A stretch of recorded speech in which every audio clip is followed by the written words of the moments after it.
to California Live podcast, and today we have the man himself, Mr. Robert Cody, back with us discussing your questions on investment. But before we begin, Mr. Robert, thank you for coming back to our show.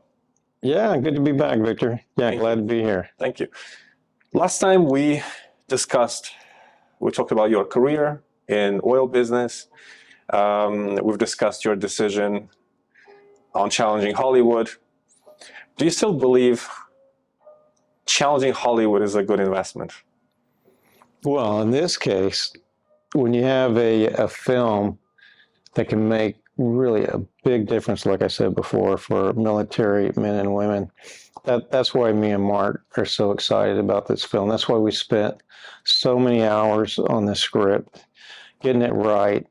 And Mark, with his background in military justice, we really feel like we can make a real difference. And with your help, Victor, this is going to be not just a good film, I think a great film. It's really going to make a real difference. I'm excited.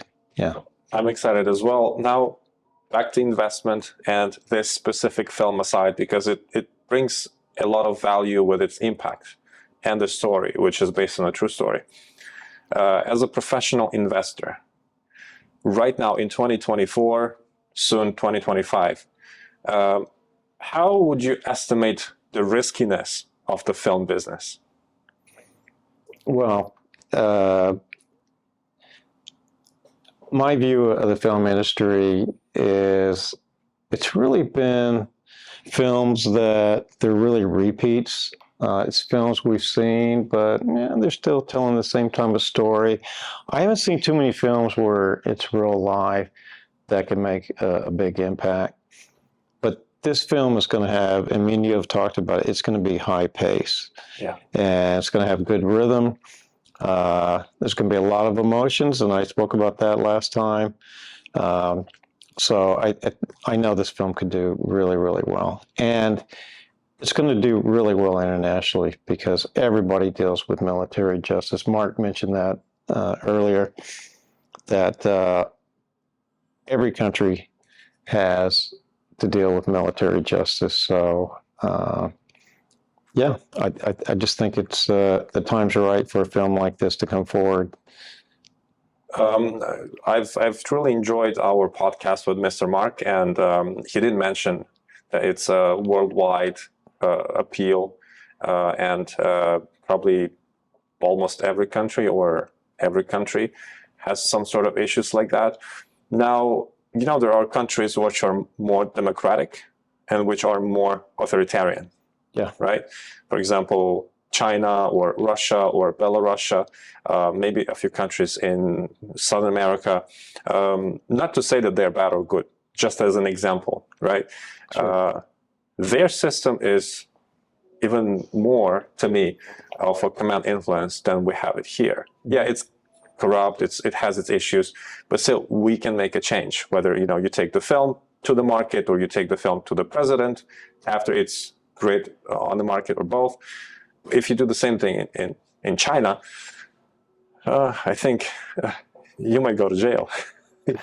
So it's really interesting to me to observe how it will be impacting many different countries which are less fortunate to have such an environment like we do. Yeah, of course, our number one priority is enhancing and improving our military justice for our men and women here in the U.S. Right. But I really think this film does have opportunities, and you're right about China. Yeah, you won't see me going before the president of China in this case, but hopefully it will have some positive impact. And it just takes a film like this to maybe other countries will see what the impact and what we can do here in the United States for our military men and women. And maybe that's going to influence other countries as well. Let's hope so. Yeah. Well, I can definitely see their influence of wanting to come to the U.S. and join the military, because you have a chance here, but you probably will not in the other part of the world. Now, back to investing. Last time you've mentioned that you've been in investing since you were probably high school. Sure. Yeah, since high And school. Yeah. we had quite a few viewers reaching out after our podcast with questions on investing. You've heard probably about the protests, the strikes in Hollywood, and quite a few of actors were complaining that after being 10 plus years in the business, they can't pay their rent, which to me is a big red flag. Sure. Like you're not really wise with your finances. But these guys who reach out, ladies and gentlemen, they mentioned questions about day trading, which somehow became popular among the actors.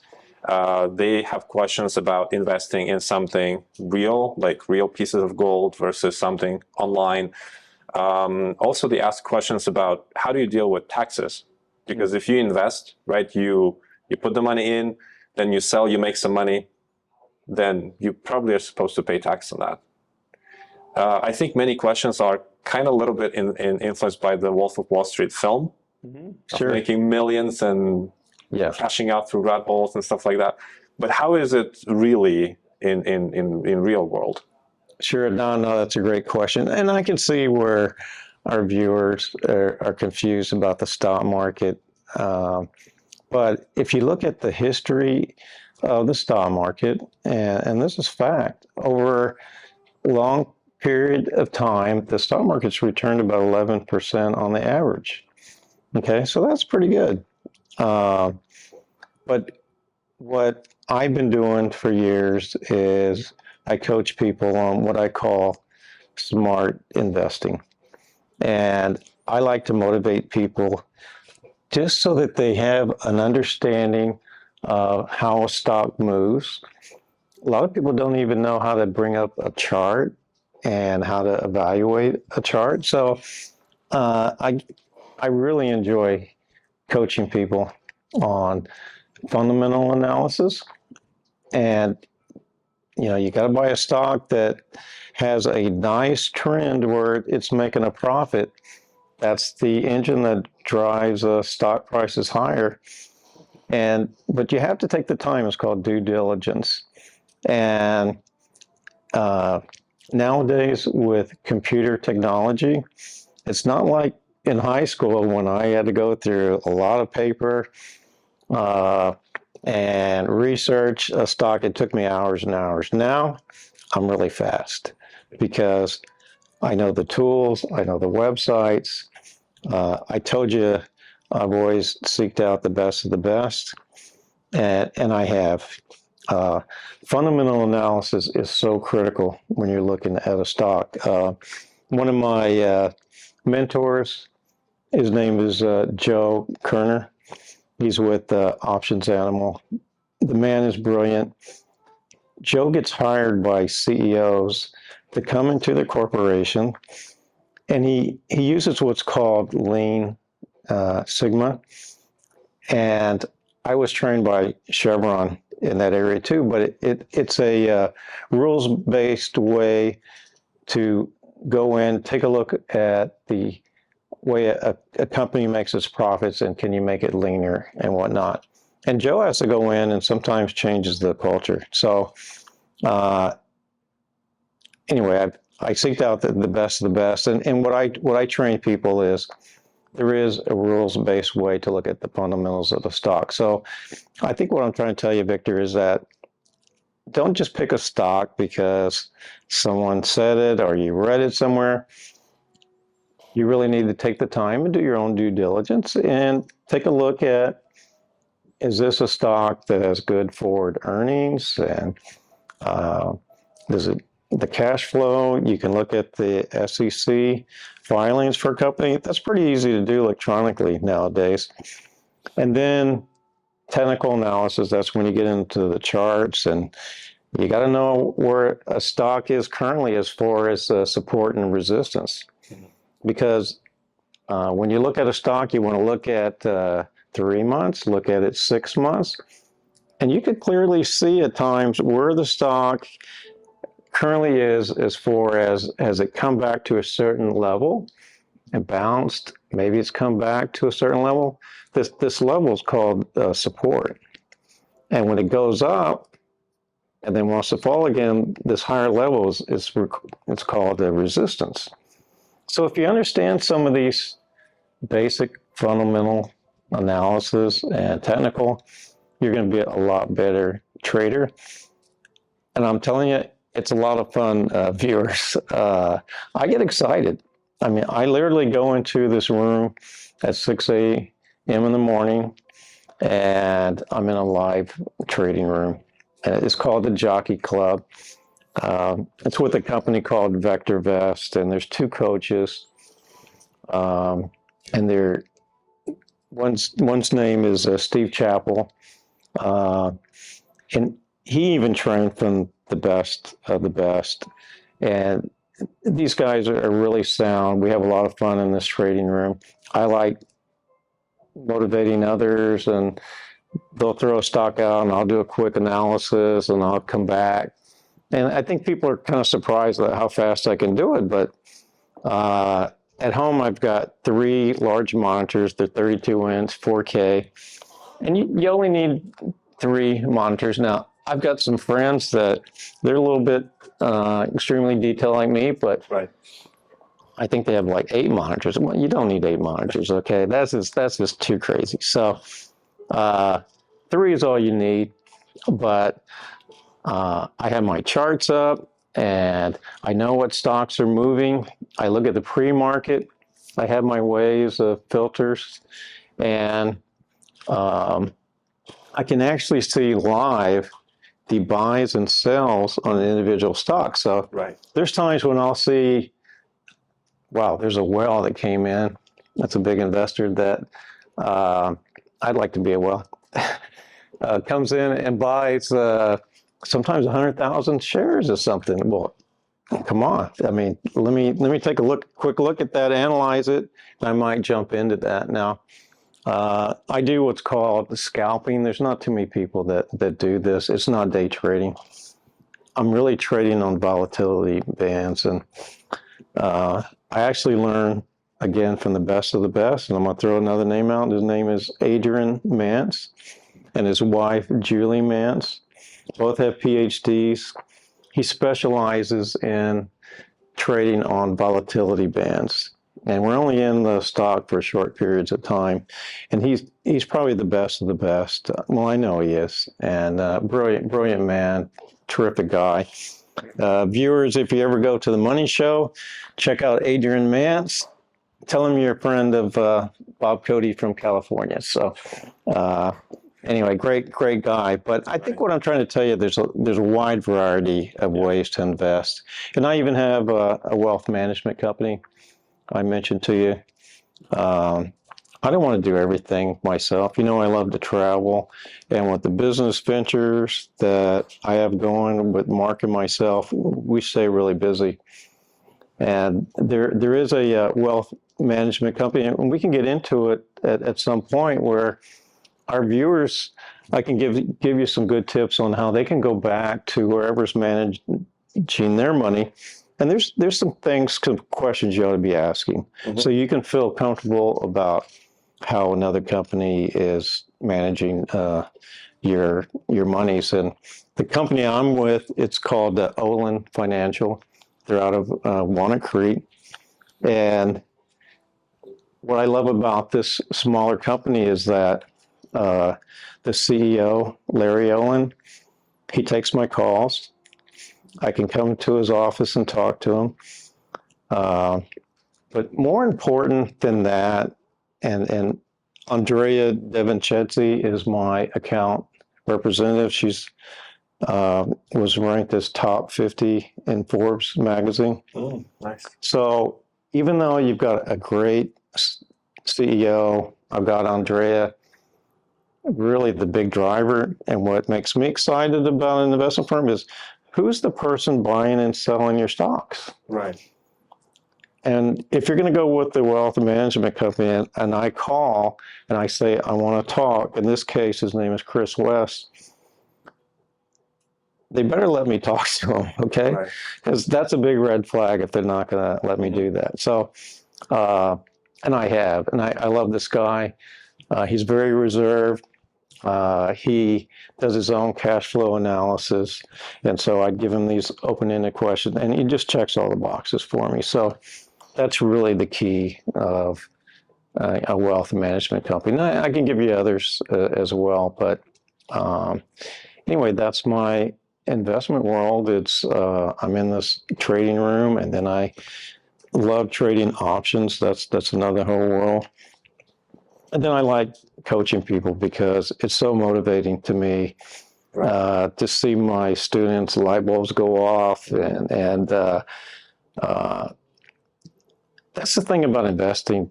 When you think it's like tennis. You think you're really good, right?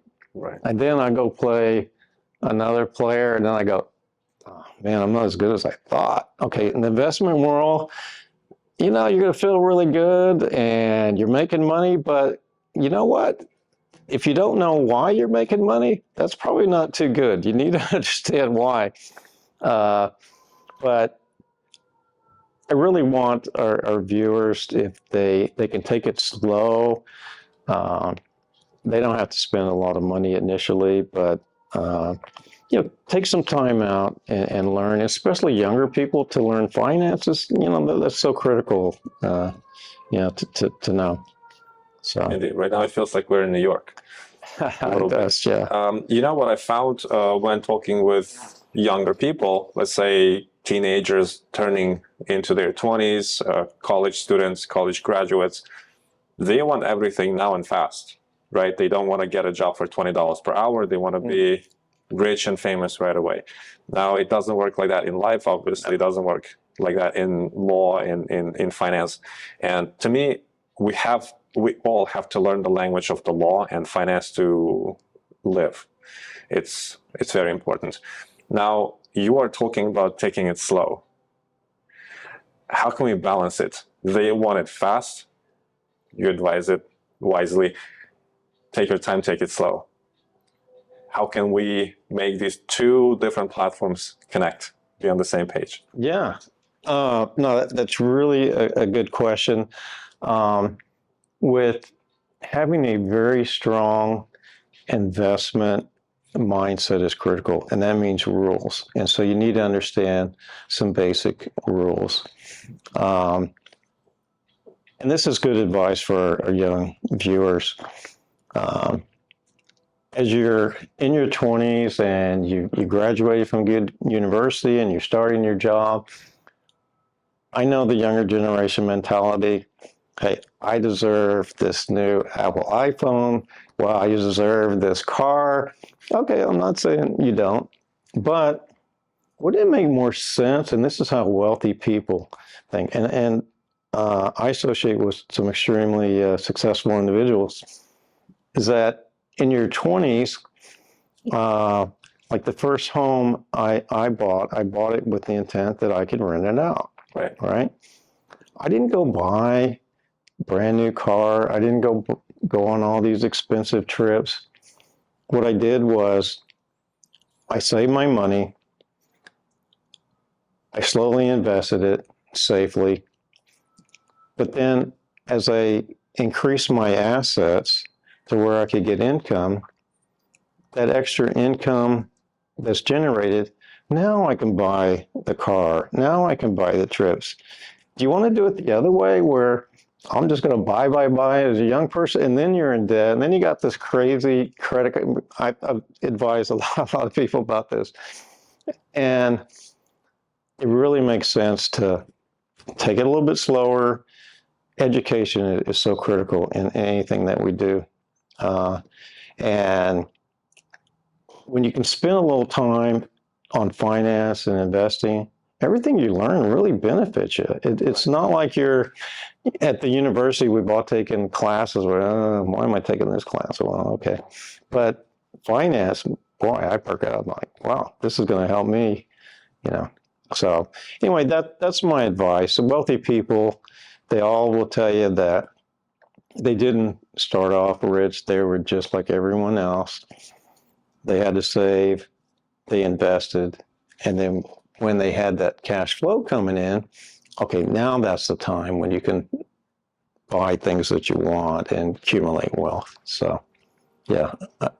Amongst different options to trade, right? To invest in, you play with stocks, bonds, commodities. I know that crypto is very popular. Which of these items, or let's call it however, right, you believe are better and safer to deal with relatively, and which ones you wouldn't deal with at all? Yeah, I think one of the best advice I can give you in that area is that you don't want to put all your money in just one area. Mm-hmm. Okay. If you go too conservative, then you're not even keeping pace with inflation. So that's not good.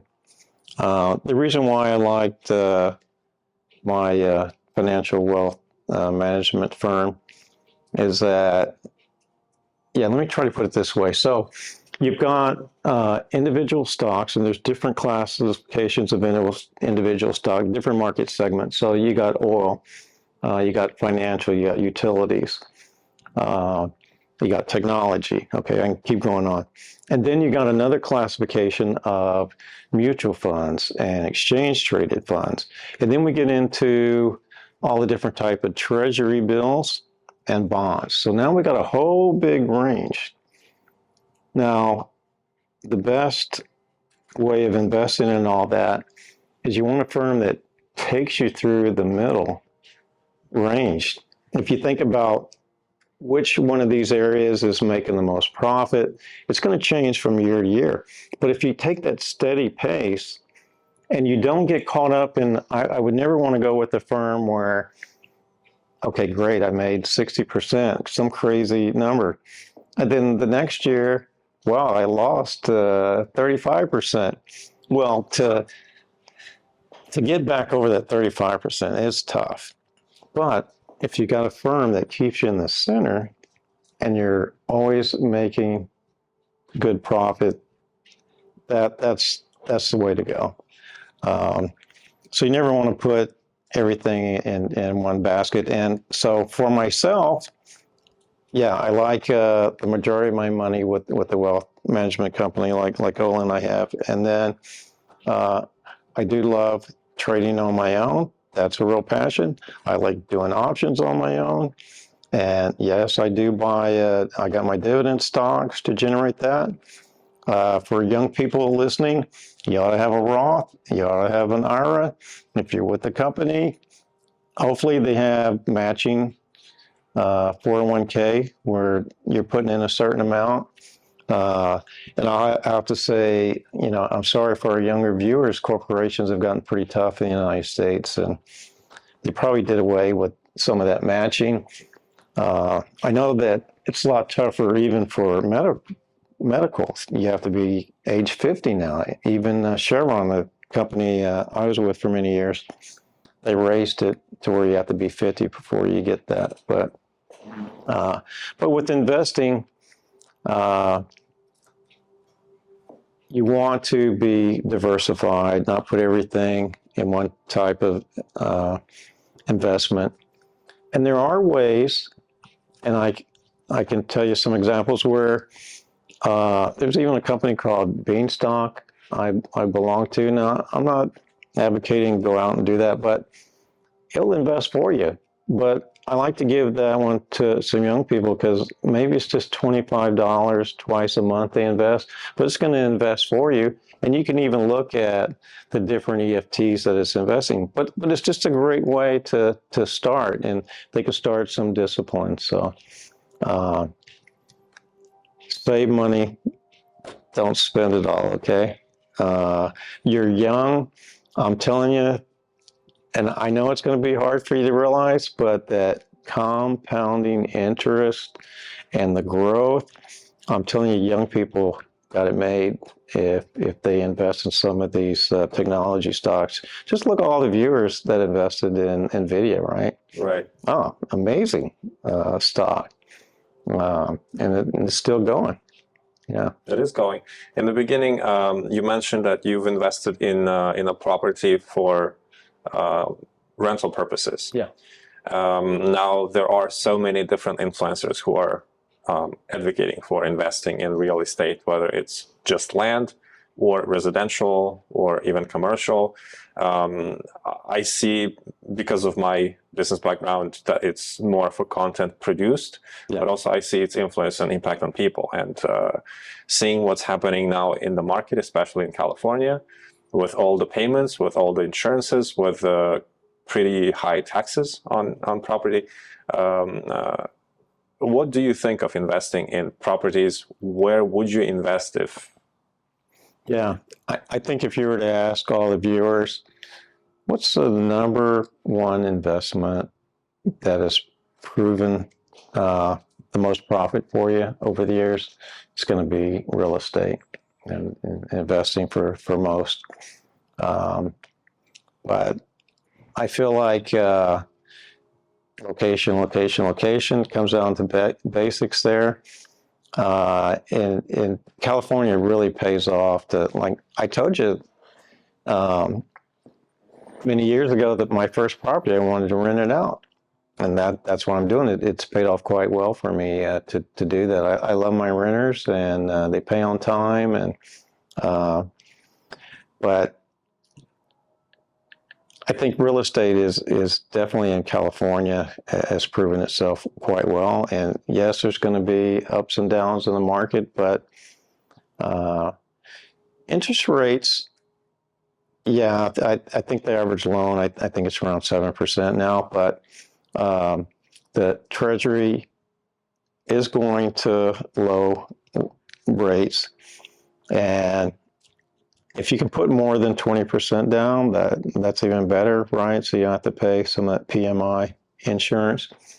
But it's just a good start. And I think it's just a great way if you can do that. You really don't want to rent. That's just money going out the window. But as a young person, save your money, try to lease. Find a property that fits your budget. Don't go overboard, and start investing, I think, in real estate as well. So, yeah. Well, that's very interesting point. Now, if we calculate, for example, if we would rent a place which is decent, comfortable, and let's say we would pay $3,000 a month, right? Per year, we would spend maybe with all the utilities and insurances, maybe within 45,000. Okay. Right. If you'd want to buy a house in California, you need way more for a down payment. Mm-hmm. You need to still pay insurance, home warranty, all the other payments. Plus, you pay a property tax, which in California prices are way above 500,000. So yeah, it's expensive. Sometimes property tax for just a regular home would be around 25 to 40,000 per year. Mm-hmm. In this case, you spend so much money on that purchase, you're making payments per month, and then you have the property tax, which in total makes it way more expensive than just renting. Mm-hmm. And you can get out of rent whenever you want, and you can't really get out of your purchase whenever you want because you don't want to lose all the money that you already spent. No. How do you deal with these analysis? Yeah. Well, you shouldn't be buying a home until the numbers look right. Right. The last thing you want is to all of a sudden put yourself in high debt. And you always have to ask yourself, any kind of business dealings that Mark and me do, we always talk about what's the worst that can happen. And it never happens. But one tip as far as gaining that money is, if you're with the corporation, a lot of people don't realize this, but with the matching funds and with the 401k, you can actually borrow money from that savings. Just check with your local HR and do that. I did that, and that helped me with the down payment because I'm all about cash flow. And I didn't want to just buy a house with this little down payment. That wasn't me.